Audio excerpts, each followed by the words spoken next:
આજે આપણે સૂકી ભાજી બનાવવાના છે અને એની થેપલા બટેટાને આપણે બોઇલ કરવાના છે. મીઠું નાખીશું ને થોડી કસૂરી મેથી લીધી છે. આપણે એને થોડીક વાર પલાળી રાખીશું. થોડો ઘઉંનો લોટ લીધો છે. તેમાં આપણે મૂળ માટે જો કસૂરી મેથી કેટલી મસ્ત પલળી ગઈ છે. હવે આપણે એને જો કેટલો મસ્ત લોટ બંધાઈ ગયો છે. હવે એને 5 મિનિટ આવી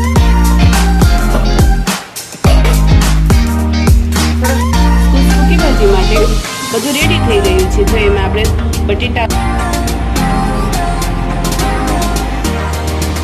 જીરું હિંગ ટમાટર આખા મરચાં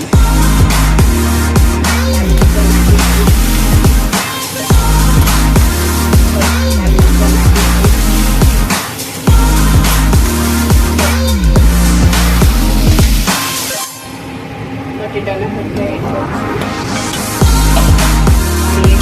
એક લીંબુ પાણી